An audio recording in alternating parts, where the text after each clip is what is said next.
What up, my YouTube family? How you doing? This is your girl, Mommy So True. Welcome to my channel. Welcome back to my channel, to my lovely subscribers. Hello there. I am dropping in to check in with you with another video. I meant to say this yesterday, y'all. Check out that merchandise. Look down there and check out that merchandise. Let me know what y'all think. Send me some ideas. I'm gonna throw some slogans. I'm gonna throw some slogans out here about these narcs, because we ain't narking. No more narking. You can't narc me. I am narc free. It's duck a narc all 2023, 2024, 2025, 6, 7, and infinity. Okay. But hey, y'all, I'm stopping in to drop this video because I got this on my mind. Please excuse my 70s background, y'all. I am in project mode. I'm working, I'm grinding behind the scenes. I got something coming, and I am going to make sure that my videos will be more efficient moving forward. Y'all just give me some time. I'm working on it. All right, y'all. I'm gonna jump right into today's topic because I'm behind. Obviously, all these convenience stores, all these stores, Walmart, even the gas station is advertising Valentine's Day. And if you live in the American society or in the northern region of things and you know what Valentine's Day is, which really to me is just, another one of those holidays where they want us to spend money, but whatever. But, we all understand that Valentine's Day is supposed to be about love and being with your love partner and going out on a love date and, having an amazing, loving Valentine's Day night and exchanging gifts. And, it's supposed to be like that. That's what Valentine's Day is supposed to be like for those of us who know it, have witnessed it, have tried to have one. If you've been with a narc, you've probably never had a Valentine's Day. You've probably never had a good one. Every time Valentine's Day came around for me, the dude was gone. I was discarded like a mug last year around this time. And it's so crazy because every time I've been in a relationship, it seems like when Valentine's Day came around, something happened and I didn't get no Valentine's Day. I mean, it was always cool. I've had friends who showed up and showed out for me, but I've never had a real Valentine's Day. So this year, I'm going to make sure I do. So I'm going to go ahead and drop this video now and talk about, the negatives of the Valentine's Day for us recovering from narcissistic abuse. There's something that we all have to be in realization with here, you guys. Dealing with these narcs and thriving out of this abuse, there's a lot of stuff we just got to be in realization with. We just got to kind of do a self-check and just have a full understanding of what's happening, what has happened to you, and why it happened. And I know so many of us that are recently recovering or recently leaving a narcissistic relationship or trying to, or you're even in one right now. Valentine's Day is coming around and you feel bitter freaking sweet about it. This brings me to today's title of the video. The more they love you, the more they hate you. The more a narcissist finds themselves actually falling for somebody, the more they're determined to hate the person. And I'm going to break it down and make it make sense, because this is not just me talking out my booty hole. This is really facts. This is psychology behind this, y'all. We all know that at first the narcissist pretends to love. They pretend to come off as a soulmate. You thought you met your soulmate, right? In the beginning, because it seemed so perfect. They call this the love bomb phase. We get that. But what you didn't know is you're dealing with somebody who is super sensitive, super codependent, super fragile, and they fall super fast. They will fall in love with a rat if the rat gave them the supply that they need. Falling in love really scares a narcissist. Falling in love to them is a flaw. Falling in love to them is failure, because most narcissists, again, we're not talking about all of them because there's levels to this. So everyone is not going to relate and everyone may not understand, and it may not apply to you if you're the narc watching this. But most narcissists are determined to be perfect. These people don't believe they can make mistakes. There is no making mistakes. They're never wrong. They are determined to be perfect. That's what they live for. That's all they care to prove. And that's what they stand on. That's where that term grandiosity comes in.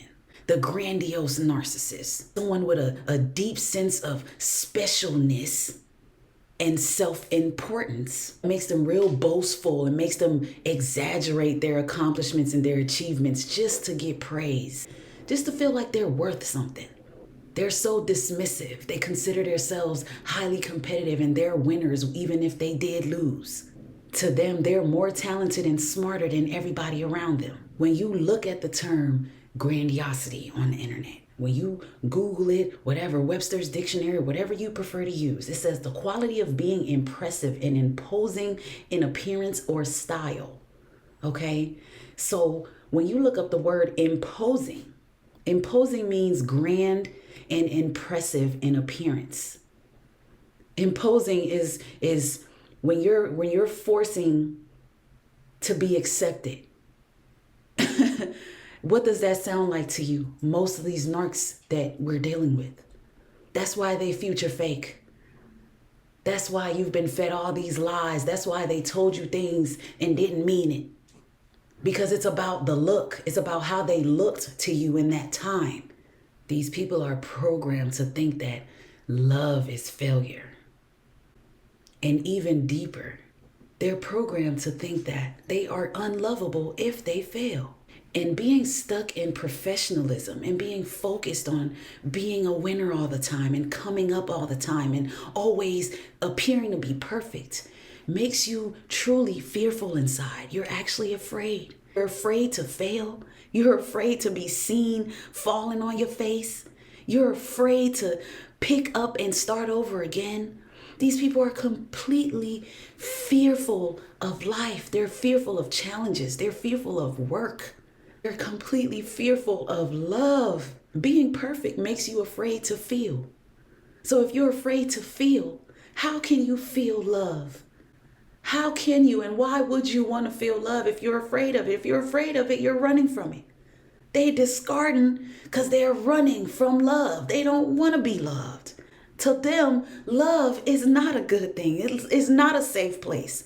They've never seen it. In order to stay perfect, they got to avoid tasks. They got to avoid putting in works in relationships. They got to avoid commitments. They got to avoid anything that could potentially point out their flaws and things that they really need to work on because they are perfect and they got to be perfect to everybody. And once you start demasking them and letting them see that actually you're not perfect, none of us are, they run. In order to keep that perfect look, they run and they have a backup. They got that new supply or that old new supply or that old supply. Whatever supply they got it lined up and ready to fall back on because they were afraid from the beginning. They knew that once they started catching those real love feelings, it would be time to go. It's convenient to have a new supply because the new supply sees them as perfect.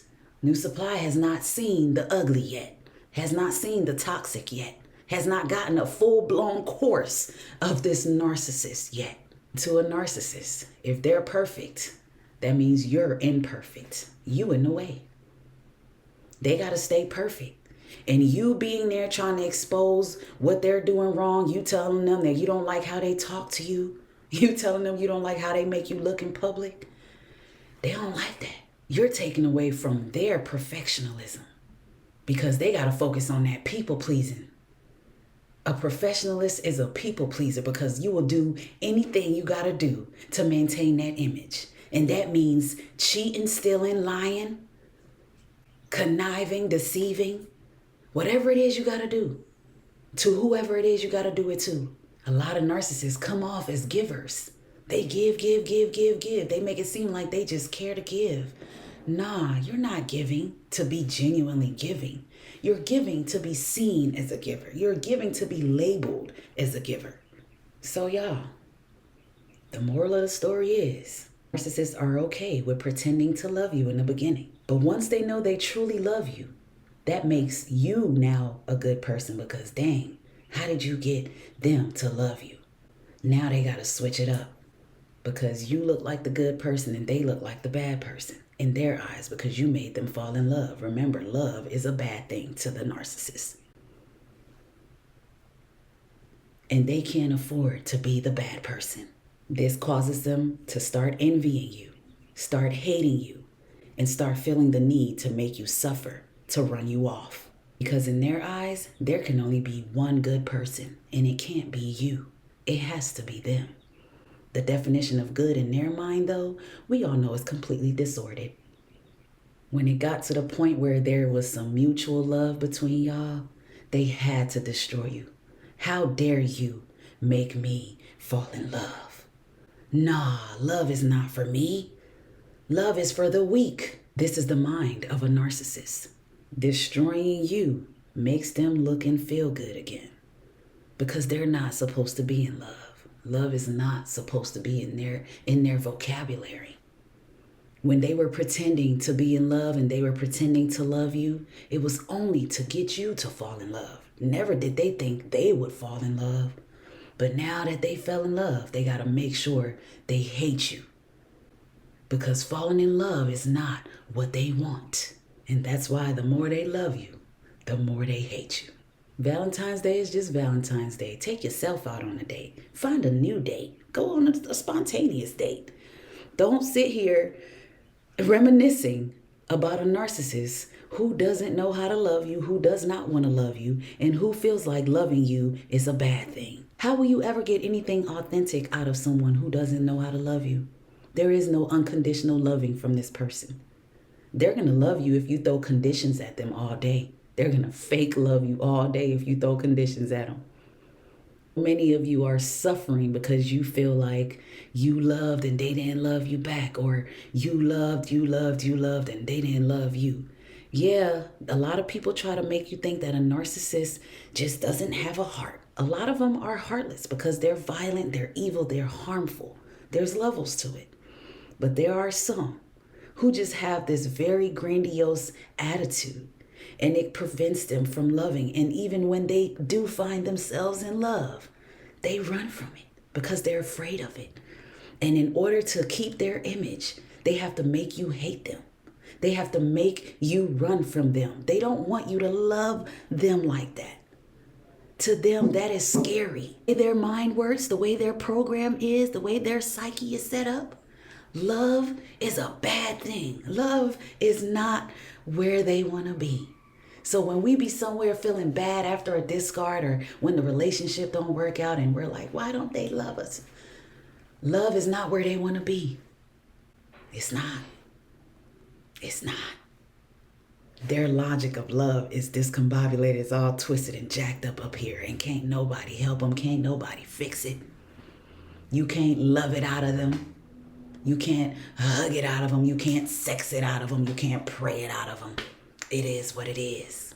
The more they realize they actually potentially love somebody and have to care and be there and have to support and have to show up and have to care when you're going through things and console you and actually show empathy. Nah, they can't do it. They can't do it. And that's just what it is, y'all. You dealing with somebody who is sick like that. All right, you guys. Thank you for watching today's video. This is your girl, Mommy So True. Until next time, make sure to like, comment, and subscribe. See ya.